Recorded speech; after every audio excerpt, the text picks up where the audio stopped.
Welcome once again to LKB's online classes for class 10. Now before we start our today's topic, I must tell you something. I would like to say that those who have knowledge, they don't predict. But those who don't have knowledge, they always predict. So it's better to have knowledge, and for this I am here to impart you the summary of the poem Amanda, composed by Robin Klein, which is included in your book First Flight of Unit 4. Now, before we start the poem or the literary devices, let us know something about the poet. Robin Klein, basically an Australian children's writer, was born in South Wales in 1936. Before becoming a writer, the poet had several different jobs, such as working as a nurse at a bookstore and so on. The poet's writing often features young protagonists who rebel against their structured environment. Yes, this is the description of the poem. Now let us know something about the poem Amanda. The poem Amanda is composed by the poet Robin Klein, and in this there are different four settings designed by the poet. In the first setting, we will find that Amanda, the girl of 10 or 12 years old girl, is always nagged by her mother. It is based on real situation or the present situation or the present world. Whereas the other three settings are the fanciful imaginations of the girl Amanda. And these are the realms of life where the girl really wants to escape from the mother, who is always nagging to Amanda on her behavior or on her attitude.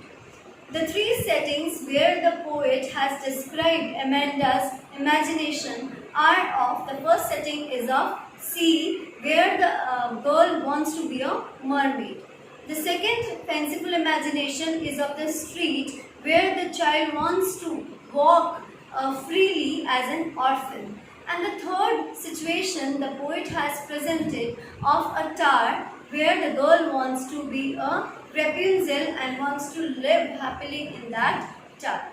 The first, third, fifth and seventh stanza, they are the things spoken by the authoritative mother, the commands given by the authoritative mother. Whereas the second, fourth and sixth stanza, they are the imagination of the girl Amanda, who wants to run away from the house and wants to live a free life, go on away from her parents.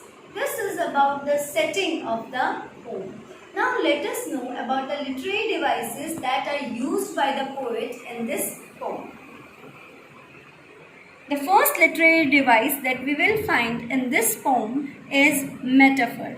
As we have discussed this literary device a number of times, I would like to say once again. It is a figure of speech in which a word or phrase is applied to an object or action to which it is not literally applicable. That means the comparison is made without the word as or like, that we find in the literary device simile. In the poem Amanda, the girl Amanda herself imagines as mermaid and Rapunzel. Second literary device that is there in this poem is alliteration. That means repetition of the same letter in two different words in the same line. Example: stop that slouching and sit up straight. See the letter S. Stop, slouching, sit straight. Did you tidy your room? You and your. I hope the literary device is now clear to you. Next literary device is allusion.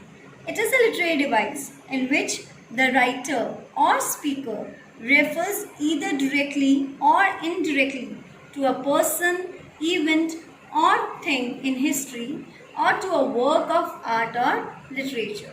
For example, where we will find this literary device in the poem Amanda? where Amanda herself imagines to be mythological characters like Mermaid and Rapunzel. When she thinks that she will run away from the house and she wishes herself to be a mermaid or Rapunzel, then we can say the literary device used over there is illusion. The next literary device is repetition. That means the repeated use of word or sentence in order to lay emphasis.